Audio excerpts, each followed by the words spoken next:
Hello, everyone, and welcome to the first HETUG meeting of 2024. Hope you all had a great winter break and a fabulous new year.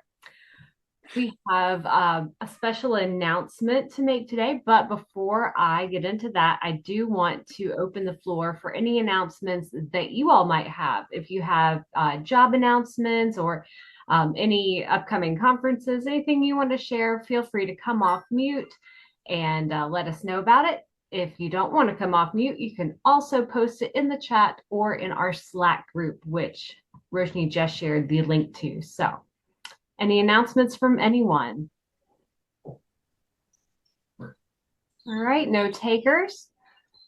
Well, in that case, our big announcement is that they have opened the call for participation for the Tableau Conference, which is April 29th through May 1st, 2024 in San Diego.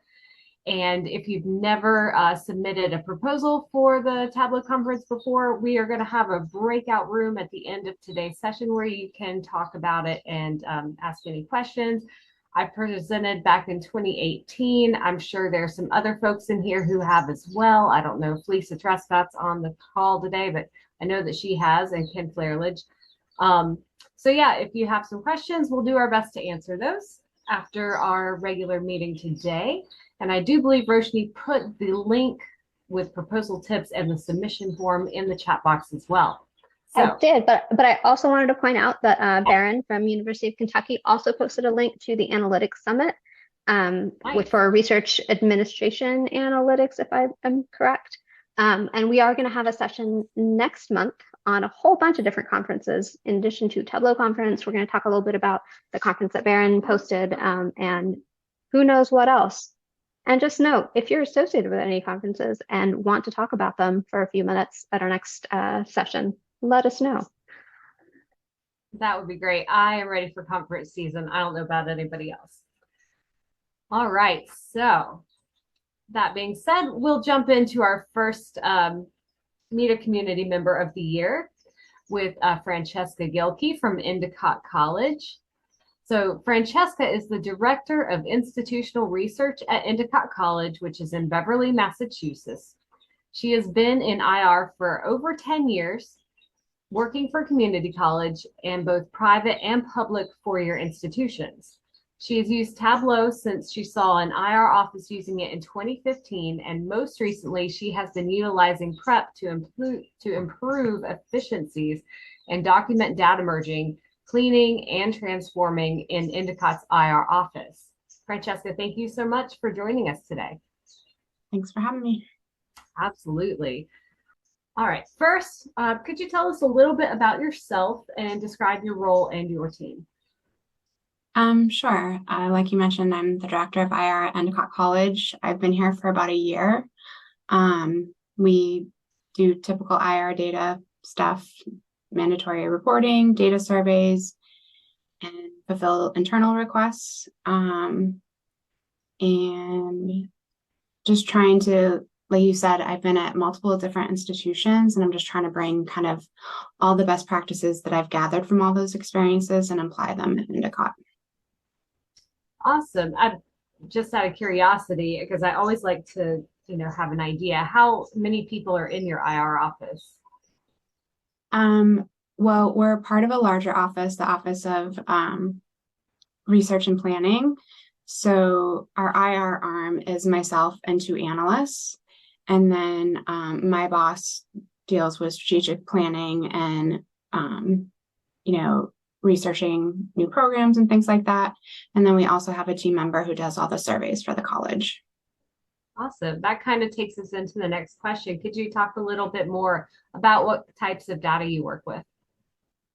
Mainly student data and then some HR data for iPads reporting and things like that. But yeah, mostly student. Awesome.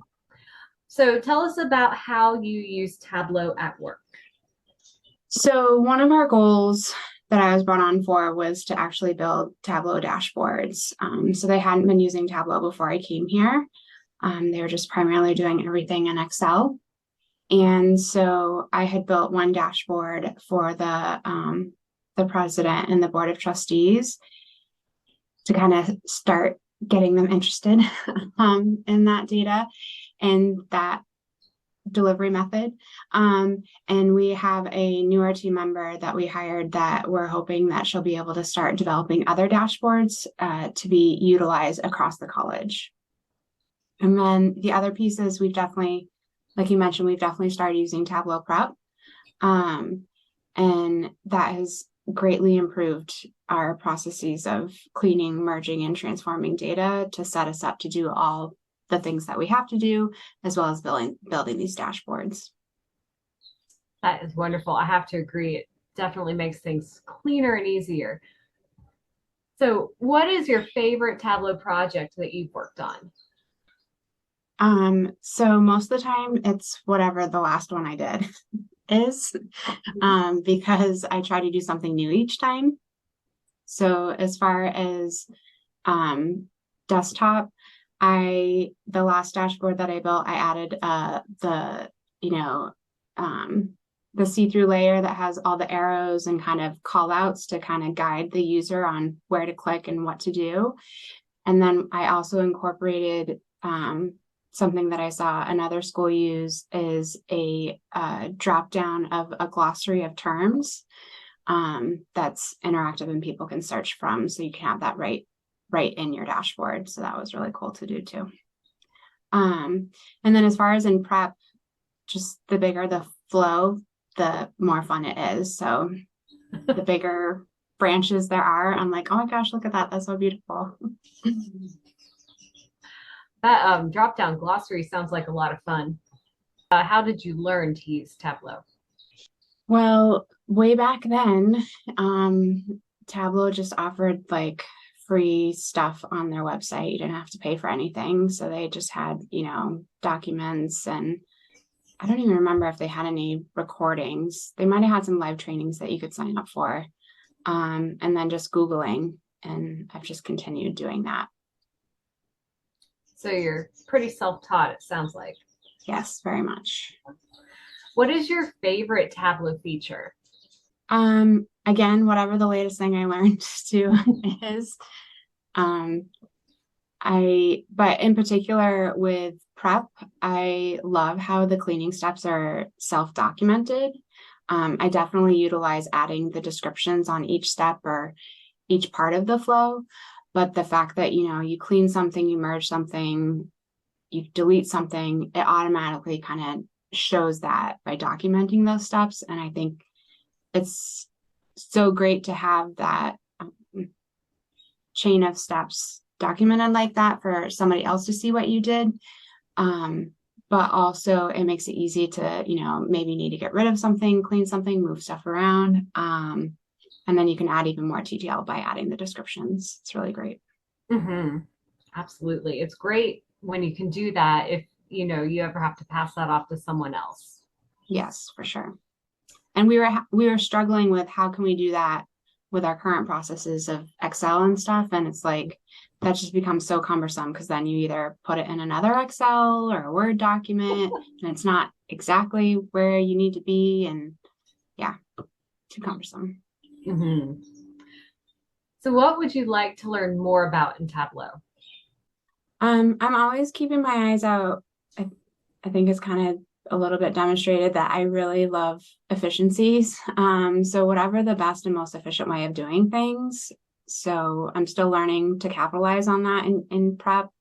And I think that most people in IR or in Tableau typically know that there's always more than one way to do something, or you do it one way and then a few months later you learn an even better way. It's always changing. So just trying to continue to refine and review and increase those efficiencies as we go.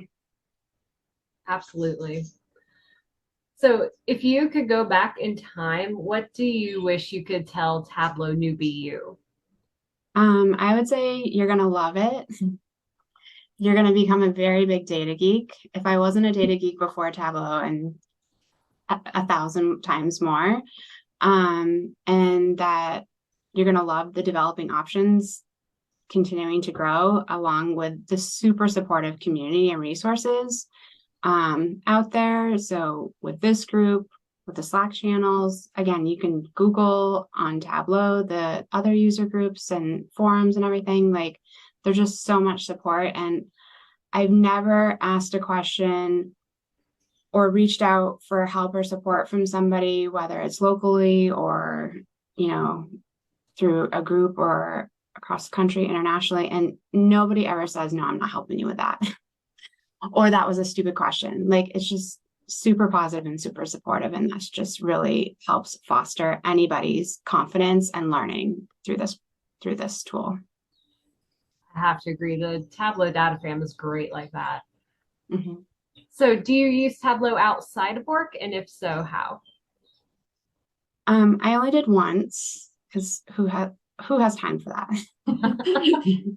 I'm very jealous of people who do, but I've got 2 kids, so I don't have time for that. But I did one time. I saw somebody had done a heart with one like pixel for each day that they were together in their relationship, and then linked pictures in them and everything. So I did do that one year for my anniversary with my husband. I don't know if he was as impressed as I was with myself, but I thought it was pretty cool. It's on my LinkedIn profile. Check it out. Definitely will check that out. So is there anything you want to share before we jump into the lightning round? No, again, it's just a super supportive community. So any of you who this is your first time on this and you're just learning Tableau, like, be patient with yourself and reach out and Google, and you're definitely going to find resources and support from users all over the place. So don't be scared to ask. Good advice. All right. Well, with that being said, we will start off with our lightning round. I know you know how this works. We ask you a question, you answer as quickly as you can. National Rubber Ducky Day was January the 13th. Do you have a rubber duck? And if so, what's its name and what does it look like? Yeah, no rubber ducky here. I'm not a bath taker, which I feel like kind of goes with the rubber ducky, so I don't have one. Either that or a Jeep owner. Oh, a Jeep? Oh, yeah, there's a big thing about rubber ducks and Jeeps. Oh, I'll have to ask my husband about that, because he used to have a Jeep Wrangler, Uh-huh. but I've never heard of that correlation, so I'll have to ask him. I know my uncle has a whole line of them across his front dashboard. Oh, okay.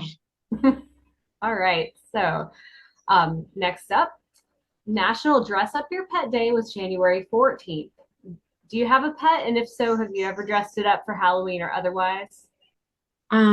Yes, we have a puppy since May, and our previous dog as well. We definitely dress up for Halloween. The whole family dresses up, kind of a theme. I don't know. Since I had kids, I decided we were going to dress up as a themed family. So this past year, my daughter's name is Reese because I love peanut butter and chocolate. And so we all wore different chocolate candy related t-shirts. And our dog, who is a dark colored brown, I got her a Hershey's bandana, and her name's Chocolate Latte. I love it. That is great. All right, so January 18th is National Thesaurus Day, and January 25th is National Opposite Day. So do you have a favorite pair of synonyms and or antonyms? I don't know if I have a favorite pair of either of those, but I do have a word that I really enjoy saying, and I never really find a reason to, but I just learned it way back in high school, and I've just loved it ever since. Fiduciary. And I looked up the synonym, and it's trustee. So trustee is not as fun to say, but fiduciary. I just love it. I think we all have our favorite words to say that we don't get to say enough. But January 15th was National Bagel Day. So what is your favorite circle-shaped breakfast food? I love all bread things. So this was really hard to answer. I mean, I basically would eat any kind of bagel or donut, but Asiago cheese or cinnamon raisin bagel are 2 top runners, and a Boston cream donut from Dunkin' Donuts is another front runner. Boston cream is also my favorite donut, so I have to agree. All right, so January 24th, that's tomorrow, is National Compliment Day. So you still have time to think of a good compliment to give someone. What is the best compliment you've ever given or that someone has given you? I have a just turned 13-year-old daughter, and she's been having a tough time in middle school this year, and she was having a particularly tough week. She cried on my shoulder. I gave her some advice, and she just turned and like continued crying. And she's like, "You're just the best mom ever." And I was like, "Yes, thank you." That is the best compliment, It's rare. especially when they're 13. Yes. So we noticed in your picture that you sent, your headshot for today's slide, that you like to climb mountains. So how many mountains in the presidential reign have you summited? So I just started hiking in the last year, and I did that hike with some friends who it was in memory of somebody that we lost recently, and she was an avid hiker. So we did this fundraiser for the weather observatory that's on top of Mount Washington. Mhm. So I don't want to like paint this picture that I'm like many years avid hiker. It was just like a 1 year thing, but I hope to continue it. So as far as the number of mountains that I've summited in the presidential range, I think it was 6 or 7 that we did through our training hikes, including Mount Washington. Well, that is impressive. There's a lot out there though. Yeah, I've never climbed anything that tall. All right, so January 26th is National Fun at Work Day. So what is the most thing you've ever done or participated in at work? So at my current job, it's a really gorgeous campus. They have a couple of beaches, and they also actually have woods hiking trails as part of the property. So for an employee appreciation day, they have a bunch of activities that you can take part in. And I did a hike through those wood trails and then ended up at the beach. So that was pretty sweet. That is. Well, make sure that you keep National Fun at Work Day in mind this Friday and try to celebrate if you can. Yeah. So 2 days later, January 28th is Data Privacy Day. So working in institutional research, what's your biggest challenge protecting data privacy? So this question was kind of tough to answer because I feel like everywhere I've been, the IT department is pretty strong in terms of data security and making sure everything is locked down. And actually, when I first read it really quickly, I thought it said data piracy, which reminded me of some reports that I came across recently that the title in the beginning of them were called data police. This is going down a whole tangent, but anyway, I feel like I want a t-shirt that says data police or data pirates. So it has nothing to do with security, but I think it sounds pretty cool. So that's the bigger challenge, right? Curating and cleaning the data, being a data police. So I would wear that t-shirt. yeah. Well, that wraps up our lightning round and our January Meet a Community Member. Thank you so much, Francesca, for being in our hot seat this year. And if anyone else is interested in volunteering, it's a really easy, fun, doesn't require a lot of time. So let us know. We have a little form you can fill out and let us know if you'd like to be our Meet a Community Member. And now I'm going to turn it over to Andrew to introduce our new segment. Can I tableau that? Thanks very much, Jenny. So we have a new segment today called Can I Tableau That? And this came up as a result of a question that was in the chat around table calculations not behaving quite the way that we wanted them to behave. And so we came up with a few examples where placeholders, for lack of a better term, can be used in interesting ways. Roshni is going to kick us off with talking about missing dimensions on rows or columns. Ginny is going to teach us about heat map table, and I will talk at the end about legends and visual separation. Great. So I'm going to try to recreate the question that led us to this particular session. So Matthew Hulsema, I have no idea how to pronounce his name, was trying to get a table calc to work where in a situation like this, where there's a dimension on columns and a measure on rows, and that's all you have. So I set up the beginnings of a workbook where, you know, we have, I don't really care what the lines are. I don't really care what the numbers are, but but all these labels are here more for our information than what I would actually put in a real viz in real life. But we have this assessed value. So that's the number at the very top. I took a table calc of that to get the percentage within each year, because we've got years across the bottom. That's your dimension. You've got the values along the vertical there. And so I've done a table calc and used like the, you know, baseline. Oh, that's funny. That table across wasn't there before. I apparently broke this while trying to set up this demo. It's great. But the problem that Matthew was saying is that I think he could see table across and cell and specific dimensions. And actually, this is closer to what Matthew saw. So he saw table across, he saw cell, and he saw specific dimensions, but he did not see that table down option. And Andrew had some suggestions, and I don't remember what those suggestions are. I'm sorry, Andrew, but they were good suggestions. And that led me to ask, well, what if you put in this, you know, just put in two double quotes in for rows, because the problem that, or the solution that Andrew had come up with was, well, that it looks like it might be because there's no dimension on rows, and so it doesn't actually see table down as an option there.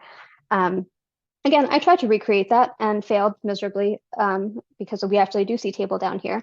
But when I try to, let's say, add, oh, look at that. This other calculation where I'm doing a rank calculation, which is what Matthew was trying to do, you see that I don't have that table down option. So apparently I didn't break it all the way. So how do I get that table down calculation? One thing that you can do, again, is this: you just double click in rows and type in two double quotes. That now adds a dimension. So if I were to go back into this rank and compute using, I now see that whole selection of options. I see across, I see down, I see all of these other options I didn't see before. So in this case, I'm not actually sure that this gives us the solution that Matthew was looking for, at least not with this data that I've tried to sort of use to recreate it. Oops. I think I actually wanted table. I did want table across, didn't I? I don't know what I wanted. Anyway, this just led us to the idea of, hey, these double quotes or these empty double quotes, this blank, this placeholder is helpful. And this whole idea came to me because of something that Ginny had shown me, I don't know, 2 years ago, maybe, when we were working on a series of calculation segments for HETUG for our, I think it was our back to basics. So Ginny, if you want to steal the screen and show that actual example that led us to here. Absolutely. Can you see my screen? Yes. All right. So what I want to say, I learned this trick from one of the Flairledge twins, but it's been so long, I can't remember for certain. So essentially, I have this table, and it's showing one row for every student starting in their first term, going out for 18 terms, and you can see what their status is in every term thereafter. And what I wanted was for this to have a square mark and for the color to fill the entire square. But when you go into size and you start to size up these squares, that looks pretty good. That looks fine. But if I wanted to fill all that white space and I keep increasing, you can tell that it's overlapping with other squares, and it's covering up the colors of other squares until you get to the largest, and it's obscuring a lot of your data. So the way that I learned to work around this: double click in columns and put two empty quotes, double click in rows, put two empty quotes. And now if I size this up all the way to the max, and probably if I add in a border, because it does not, it didn't put in my second set of quotes. That's why it's not working. Any day now. There it goes. So yeah, now I see that I have my borders and the color fills the entire box, not anything overlapping. And I just have to go up here and deselect show header to get that to disappear on the screen. And it's taking so long because there is a whole lot of data behind this because I'm just using an example from something I've been working on today instead of recreating something that's, small data sample and really easy. But essentially that is how you can use a dimension to color and fill a box on a heat map. And I'm going to turn it back over to Andrew for a couple more examples. That was excellent. Thanks, Jen. Okay, if I did this right, you should all see a blank screen. And now Yes, you use your imagination to decide on what it was I was going to do. So I don't know if there's any Canadians on the line today, but if you work in Canadian higher education, you may have noticed that the Canadian federal government yesterday announced that they are going to severely cut back on international student study permits, starting as soon as this fall. So this example is based on that concept and includes some estimates that are admittedly late breaking and could change at any point in time. But with all that said, the example here is using some placeholders. So we talk about study permits and by a year, and we turn it into a line chart. And we can add some labels so we get a bit of a sense. So roughly speaking, in 2023, there were about 500,000 study permits in the country. Sorry, 2022, 500,000. And leading into, no, I'm off by a year. Sorry, that's mislabeled. 2023, there were 500,000, and it's expected in 2024, it's going to drop by about 35% to 364,000. So that's the context of this example. And oftentimes when we get these kinds of overall trends for an entire country, we want to break that down further by, say, province, but then we lose our overall trend. So how can we deal with this? The challenge often with line charts is that if we try and add totals, column totals is grayed out, and row grand totals give us something that doesn't work for our intended purpose.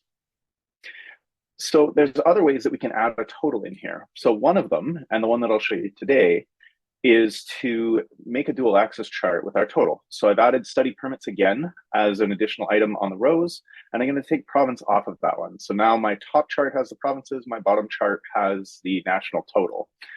So you may be wondering, where does this total thing come in?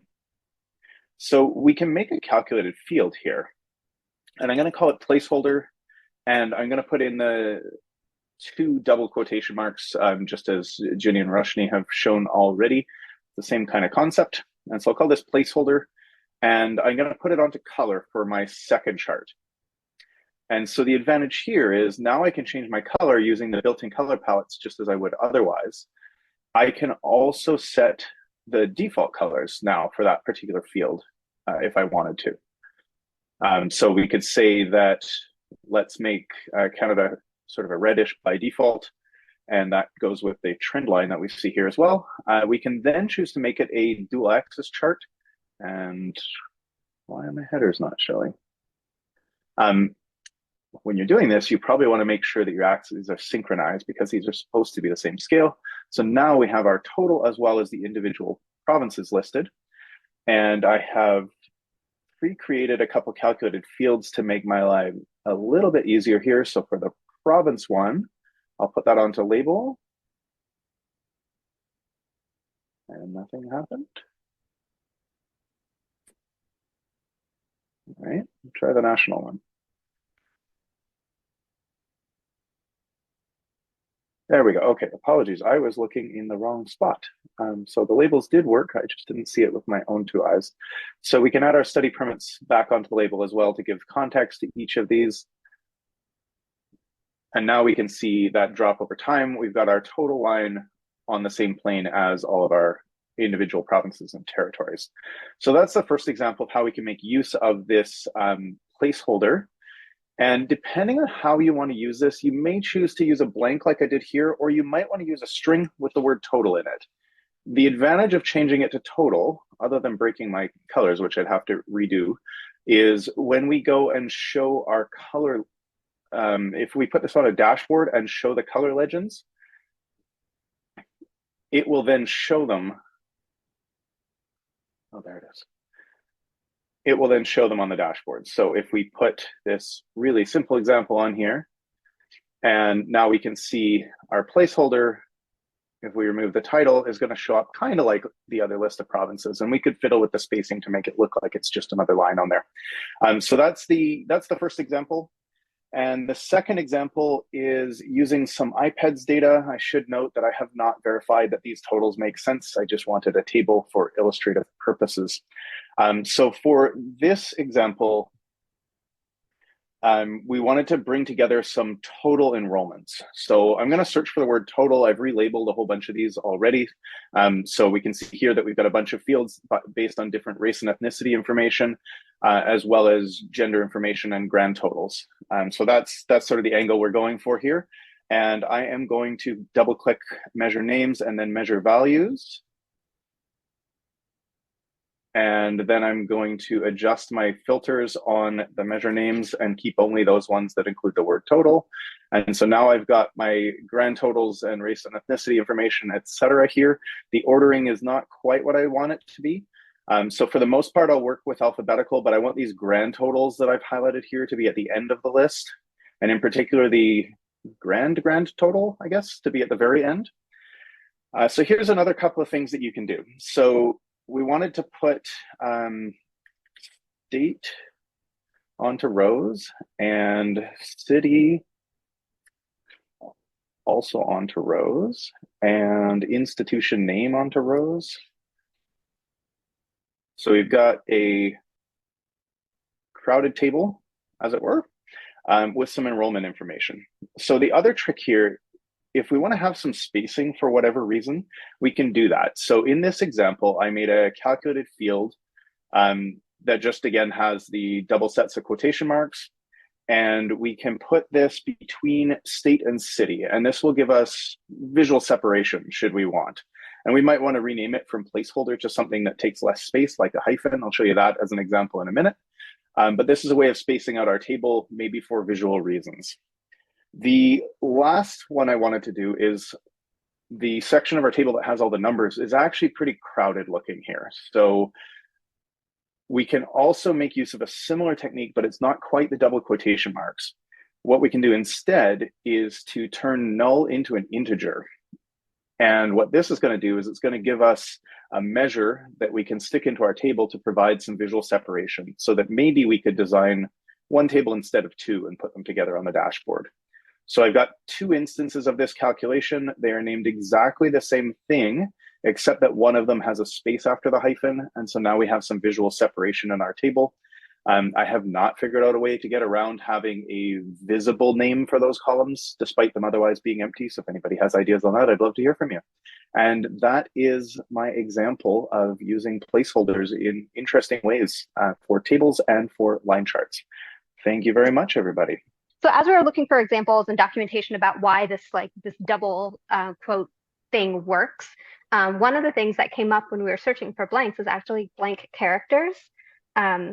So there is a Unicode character that is just a blank space, and you can use that as the name of a field.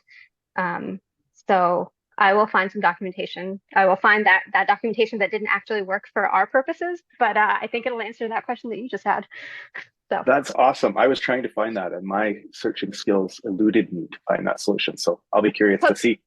Yeah, Tableau and blank. You get so many results. Tableau and placeholder also get so many results, and so few of them have anything. Actually, none of them had anything to do with this. So.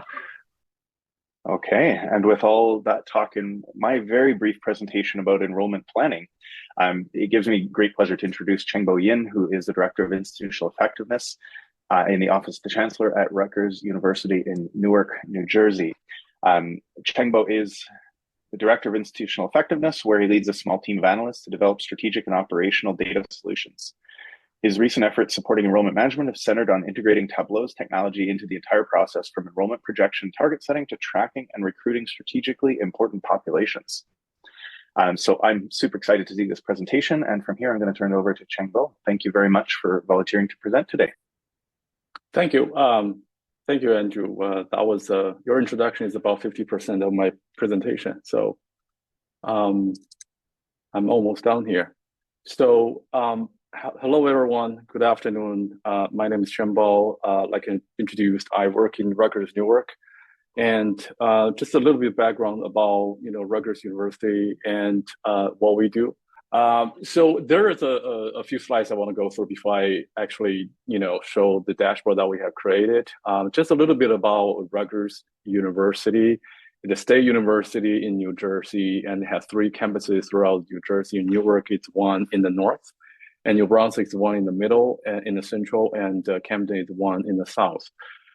So my office is IR office. We support Newark campus. We do anything and everything except IPASS reporting and US news ranking. We don't do those kind of things. Other than that, we do a lot of data analytics for the local teams. Today, we're very excited to share a project we have been working on. The project is now complete. So today I'm only able to show a work in progress, and it's enrollment projection dashboard for the budget purpose.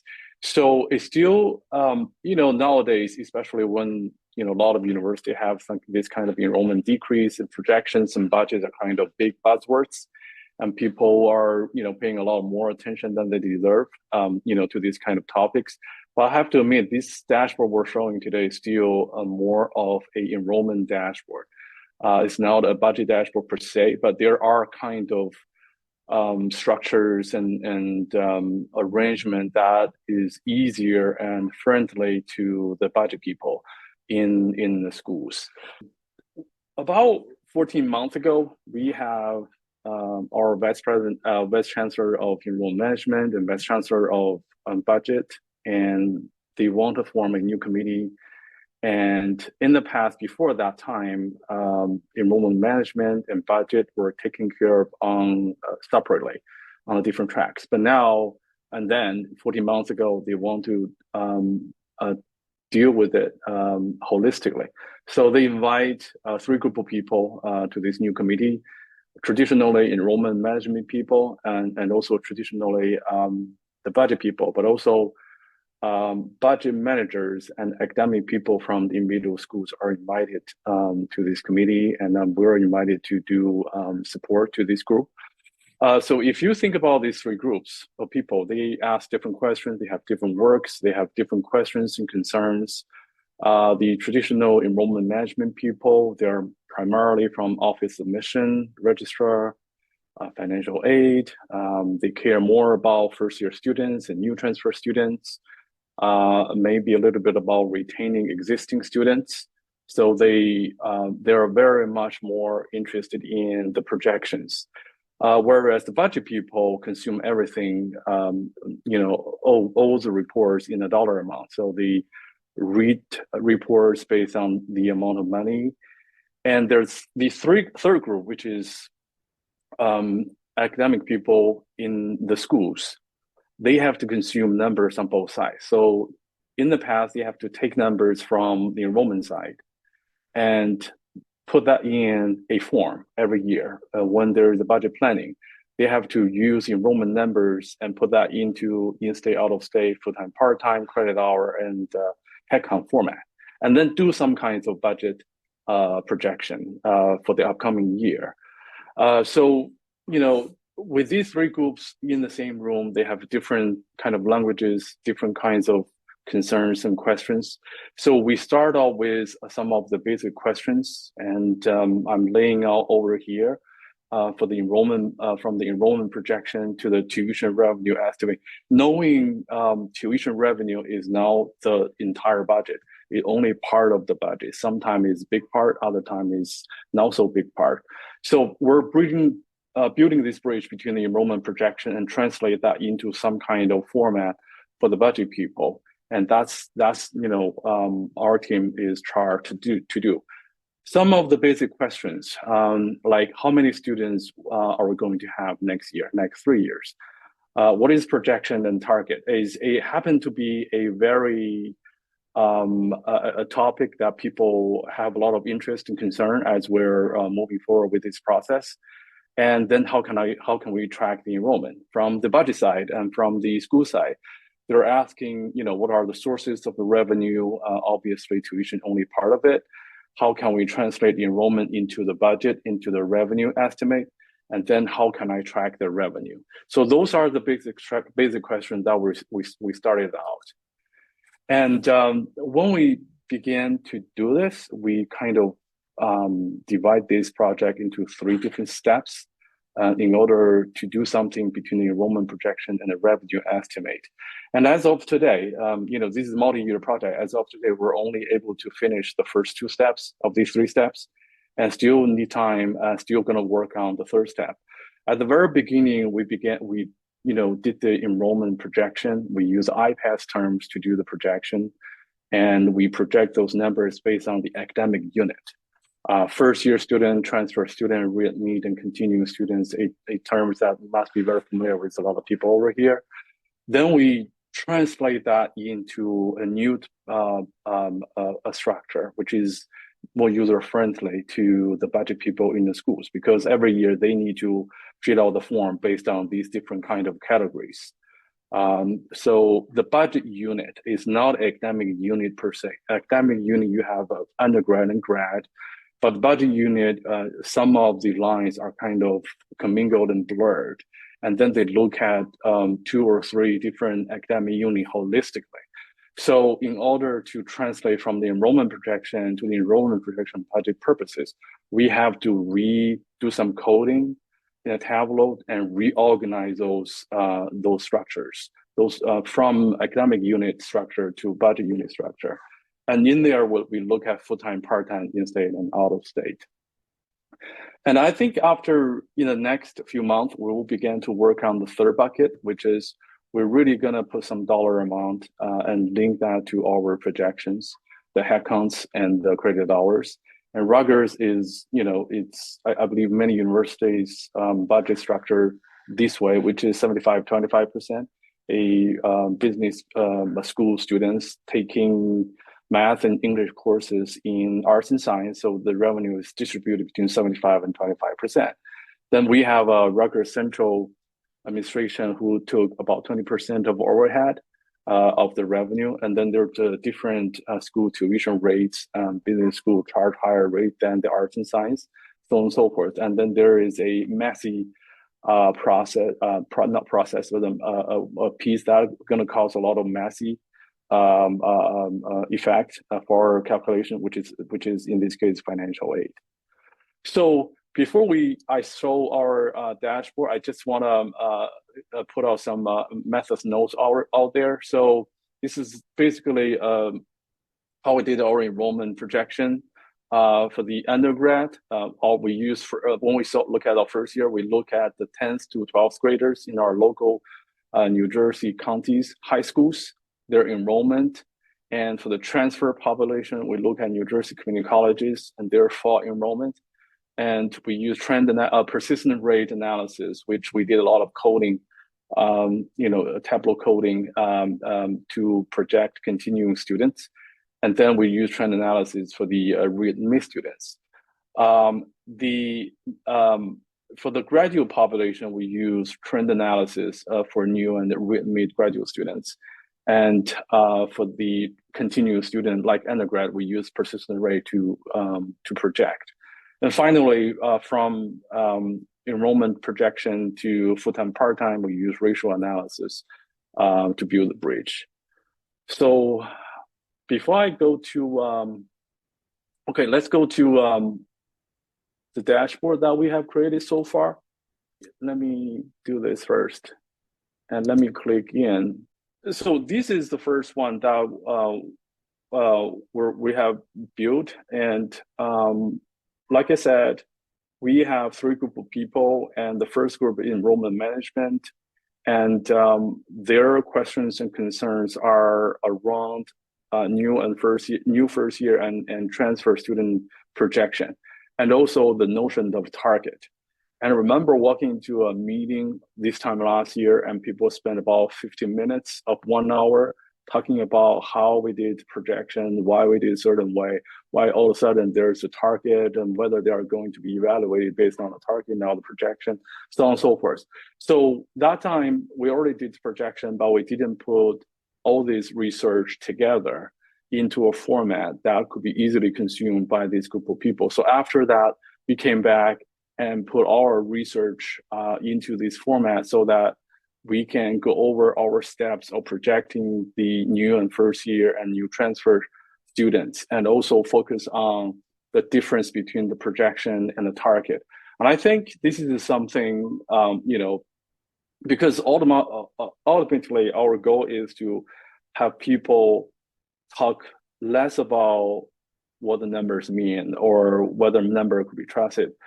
I think it's important for them to understand how we come up with the numbers and then take it and then do something about it, rather than complaining about the accuracy of the numbers.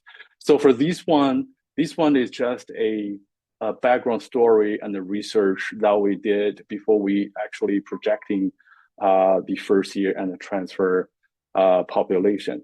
And I think some of you may be familiar with this format, this layout, because we literally, I think there's like 3 or 4 months ago, there was a genius posting something on the Tableau public, and it was in this format where you can expand and collapse.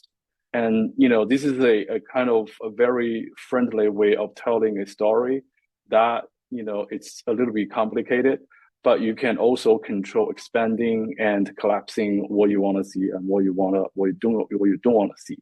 So with this one, I'm just going over this a little bit in a quicker way. So the first one is something that we did. We went to U.S. Census, so we're trying to find out some population and projections for the next few decades, and this is the one that we found out. And this one says that for the next half a century, the foreign-born people are gonna increase steadily in this country, which is important in the Rutgers Newark setting, because Newark is in a metropolitan area where there's an increasing number of immigrants. So this is kind of setting out the tone for the entire nation, but also for Northeast region and New Jersey. So we can expand and collapse this. So this one is something that we took from National Student Clearinghouse. This was published last fall semester. Basically, they were saying for 2023 preliminary enrollment, there are some increases for the public four-year institutions, and there are a lot of increase for the public two-year institutions. So basically, they're just telling the people that this is the overtrend of the nation, and that we should be part of it, for the future. So collapsing it. And the third one, we'll also do some research with our local populations. This is in New Jersey, 9 counties, our neighboring counties, a little bit on primarily North counties, but also a couple of counties in the middle and the south. That's most of our students are from. So basically, this one shows the age cohort of 15 to 25, and for the next 5 years or so, we're going to see some minor decreases for this population. And then we move on to the topic of immigrants, and we found this data from the New Jersey government, showing that, and starting from 2018 and 19, we began to see some increase in the immigrants between the age cohort of 18 to 24. And we're projecting if this trend keep going on, and we should see, even though the native-born high school students, the age cohort going to decrease a little bit, those effects will be offset by influx of more immigrant families in this region. So giving people a kind of positive background about the future. Moving on to the high school and New Jersey community colleges, we got this data from New Jersey Department of Education. On the top are the high school enrollment for the 6 counties, not 9, but 6 counties in our neighbors. And we have actual enrollment up to 2023 and projection from 24, 25, and 26. We're looking at their 10th grade, 11th grade, and 12th grade to make projection 24, 25, and 26. And the bar chart at the bottoms are the projected new first year enrollment from for the fall semester 24, 25, and 26. We have been tracking fall enrollment for the New Jersey community colleges. You can see their enrollment peaked in 2010 and keep going down until sometime in 2022. 2022 fall was the first year that they have some increases. And this year, fall 2023, they also have a little bit larger increase. So this just telling people we can expect some enrollment increase from the for the new transfer students. And summarizing all this intelligence into the calculation of this, we began to do seriously in the enrollment projection last year, and we project if the enrollment for the new first year and new transfer combined, we're going to have this number of students. Our vice president of enrollment management set up a very high bar, which is 2495, and there's like 500 students in between, and people began to panic, and people began to question me how you do your projection, why our target is so high, so on and so forth. So after these enrollment cycle, recruitment, actively recruitment, counseling, and the enrollment team have done a lot of job in those areas, and we end up somewhere between the target and the projection. So I think people may question how accurate our projection is. Well, its projection is something if we don't do anything else. This is the world we're going to land. But if you act and do something aggressively and strategically, it is very likely the actual enrollment will be between the target and also what we projected. And starting from this year, we began to project things in a range. So we have a low projection, we have a high projection for these 3 different years based on 2 different methodologies.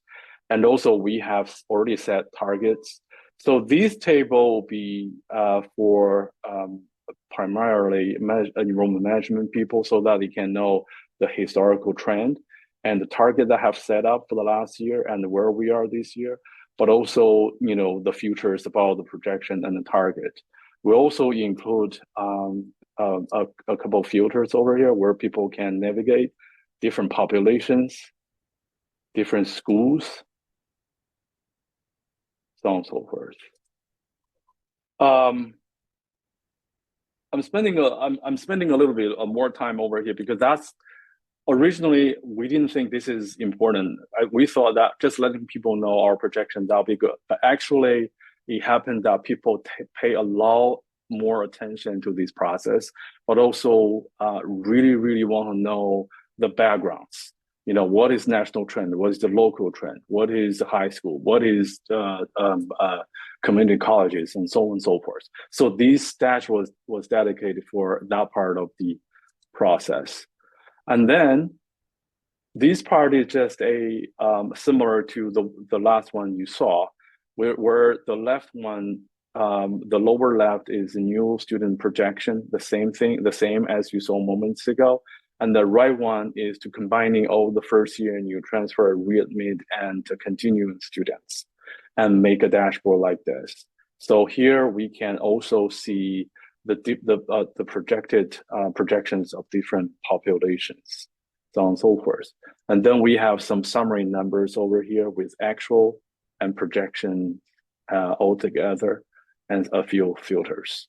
I think this dashboard is also a continuation of the previous one where people can begin to have a conversation gradually from not just the new first year students, but also conversations through start from other part of the population, knowing the biggest chunk of the population is continuing students, which is about 50 to 70%, 50 to 60% each year.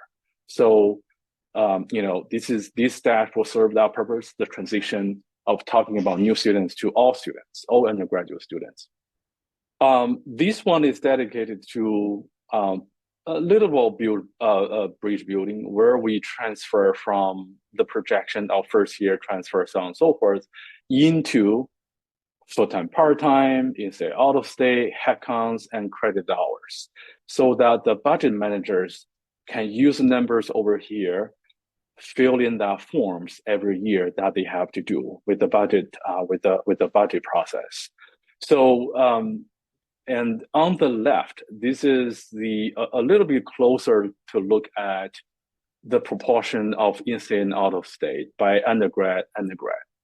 And also I have these filters. It's a parameter filter where I can change the view over here from undergrad to grad to full-time and part-time. But 5 minutes before I walk into this presentation, I realized this one wasn't working. So I'm just saying this is a parameter filter where you can see different parts of the presentation. Like I said, the out-of-state for undergraduate schools are kind of only 2.3%. Even though the out-of-state here, you have 107% increase, that problem doesn't mean a lot in terms of the budget. Where that only means that you still need to be very careful about next year's spending and things like that. So moving on, remember we talked about tracking. So this is one we created last year, not this year, but last year, that people can come over here and track their enrollment on a weekly basis. Before we had these few dashboards, we only have a regular fall enrollment and spring enrollment dashboard. We only have a weekly enrollment dashboard where we track same point comparisons, like Monday of this year compared to the Monday of the similar month of last year and 2 and 3 years before that. So that gives a general sense of where we are and where we were. Are we going to have more students or no, or not?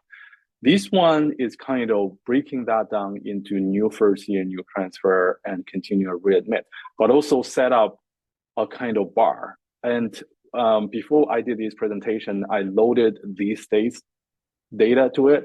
And this is just to show the distance between the bar we have set, but also the progress that I have made on the weekly basis. So there is all undergrad.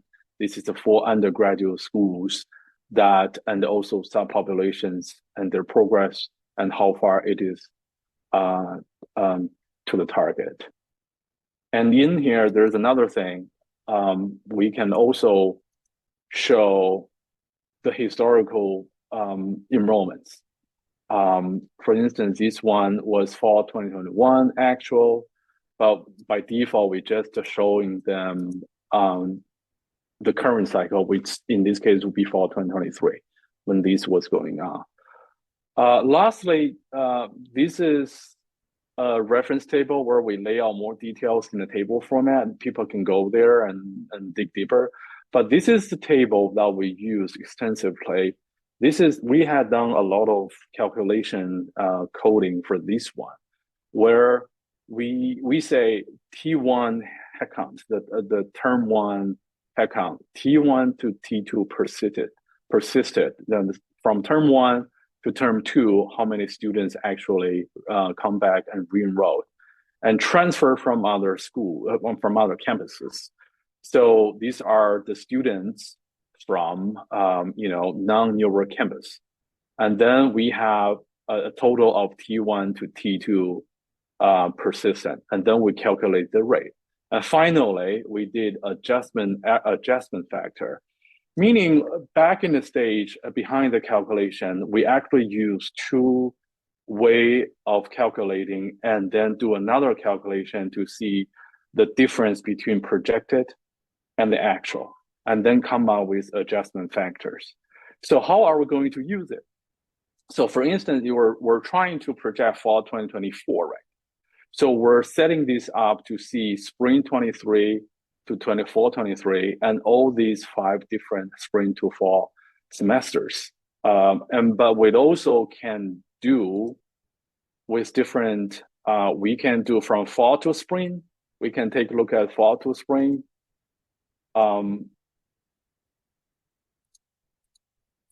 Calculation of persistence. So we see a different calculation of persistence. When we began to do fall to spring projection, we're going to use this set of numbers, these 86% and times a 1.034 adjustment factor to compensate over or under projection. And also this is also could be further breaking down by different schools, different levels, full-time, part-time, in-state, out-of-state, and there's the special population we want to include or not to include. So with that, again, like I said, this is still first 2 steps of 3 steps, and hopefully next year, when we are done with the 3rd step, I still can come back and just report back and our progress about really doing some budget tuition revenue estimate. So with that, I'm open to the floor and see whether I have any questions. We had so many questions. Okay. Your colleague Deborah did provide some context around some of those text boxes. Becker from UT Austin was asking if they were automated in some way through like a I can't remember the words that Becker used. An automated insights feature, but sounds like they were manual. We also have a question about the show hide containers that you're using. Like, I know you probably want to focus on content, but a lot of us were wondering about more of the Tableau interactions you had. So on the chart that had like I think it was either 3x2 or 4x2, the little sort of snapshots that you click the corner arrow button on. Yes, folks were wondering how you did that. If you have a couple, if you have a short explanation for it, we want to hear it. If not, we're going to ask you to come back. We stole it. We stole it. I should give a credit to these geniuses who posted the same format on the public Beats of the day. So we literally downloaded and then replace the content. So if you ask me how I actually do it, I just replace the content and and change the color. And basically this is something we think is very effective way of doing things. But we're also guilty of stealing things from other people, and we should give her or him a credit. So here's the thing: we download it, replace the content. Yeah. In the data fam, this is how we learn, and sometimes learning is simply replacing content. This is why we share all the stuff in the data fam. So that's great. Tableau public. And yep. Louis, Deborah posted it. See, we're crediting now. So that's great. Thank you for sharing the link, Deborah. I see a few questions asking about how the projections were calculated. I don't know if you have any more context on that, Chengbo. So I think there's 3 sets of calculation right here. One is just focus on the first year and new transfer. The second set is to look at continuing and readmit. So that will make the undergraduate projection complete.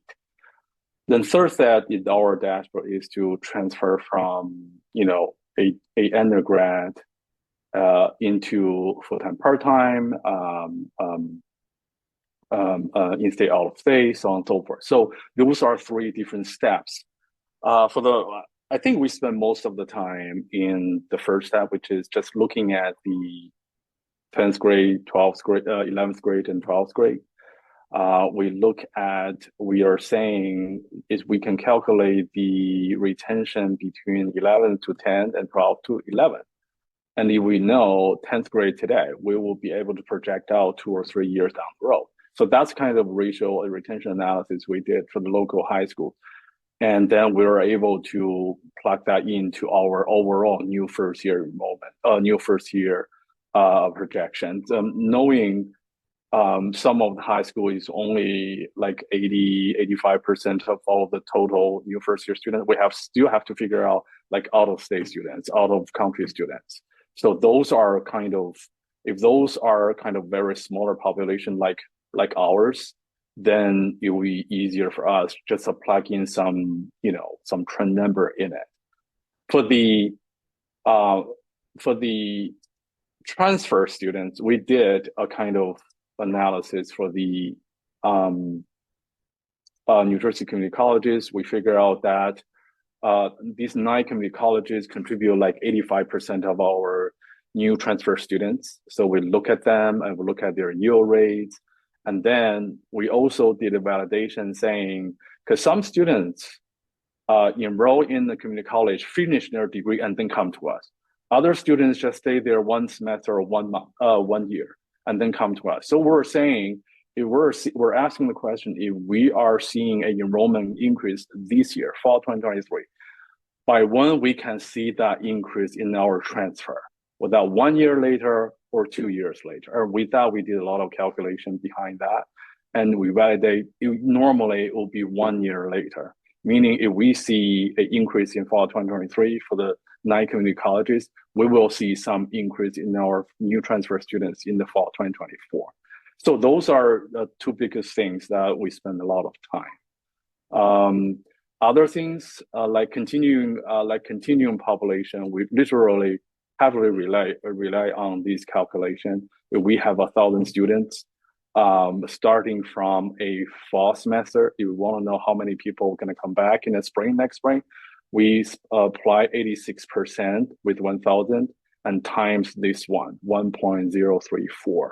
That will give us the continuing students. And the last chunk would be the readmit. We usually very small population in the 150 to 200 range. So those were easy to estimate. So those are just on the technical side, and how we take care of the undergraduate population. For the graduate one, we have a lot of uncertainty. We don't have a good handle on how to do things because we have a lot of international students in that population. So we do actually we did use the Tableau forecasting functions to do some of it. We do have formulas.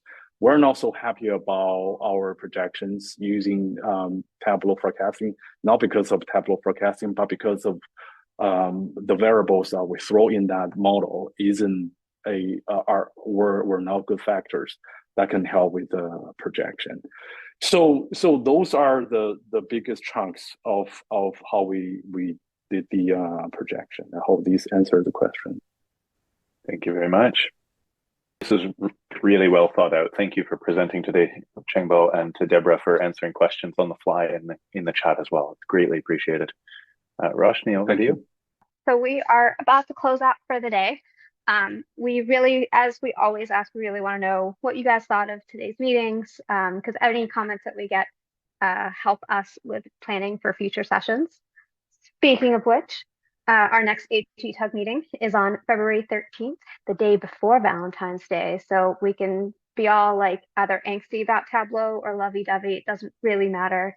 We're going to meet Justin Boone from Georgia Tech, who happens to be a lifelong Yellow Jacket, I believe, is the mascot for Georgia Tech. So to carry that theme along, we're going to buzz about some conferences. We're going to talk to some folks who have helped or are helping organize some conferences like AIR and NCARE and all those regional ones. Baron's going to be talking to us about the Research Analytics Summit. We've got, I think, EDUCAUSE on our list. And oh, right, that thing called the Tableau Conference, that's also on our list. And then I'm going to talk about pre-attentive attributes. If you remember from maybe about 2 years ago, Jen Schilling talked to us a little bit about them, but it's never that time for a refresher on how to make your charts not necessarily pop, but just make them easier for end users to consume so that they can spend more of the time actually engaging with the data rather than trying to figure out like what they're seeing. And part of that is also going to be sort of a walk through the dashboard all the way from prep through the final dashboard, so we can see some things like parameter actions and shapes and colors and things like that. And if you want to present, or if you want to nominate a speaker, or if you want to be spotlighted in our Meet a Community member segment, please fill out the presented HETUG form. Just put links to all 3 of these in the chat. We also want to spotlight a couple of upcoming, another upcoming tag from Northern New England. Olivia Hooper is going to talk about the Tableau learning curve, which I think is something that we've all dealt with at some point, or are in the middle of dealing with now. And Michael Carell, who's a PhD, actually, I assume he's a doctor at this point. I don't really remember now. But he's presented at some conferences like I Tableau Viz and related conferences, and is known for taking a stand about certain things based on the research that he and his teams have done. And he's going to be sort of talking about bar chart supremacy, and if that really is there's a typo there. It will challenge bar chart supremacy. I know that I always say just use a bar chart. If you can use a bar chart, use a bar chart. Users are going to get it. But he's maybe going to give us some reasons why not to use a bar chart. And Tableau conference, we mentioned it earlier, is at the end of April, beginning of May. And the call for participation is open right now. It's open until Monday, February 12th, I believe, at 6 p.m. Eastern. No, sorry, 6 p.m. Pacific. I don't know, 2:12. Go check out the link, and there's actual details there. So there's a question in the chat right now about when Tableau conference registration will open. They have not announced the date yet for when it will open, but if you go to, actually, I don't know where, we don't have a link for it now, but if you Google Tableau conference, there is a save the date, so you'll find out when registration is open. So that's all for this month. Thank you to Chengbo and to Francesca for presenting and talking with us, to Andrew and Jenny for just being amazing co-hosts and being willing to spend, the last day trying to come up with examples for can I Tableau that, and doing a way better job than I did online. And thank you for Jenny for putting the save the date link in the chat.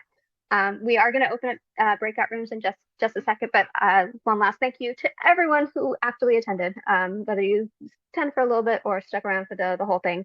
Again, we will be back in a month, but in the meantime, if you want to stick around for chat, hold tight.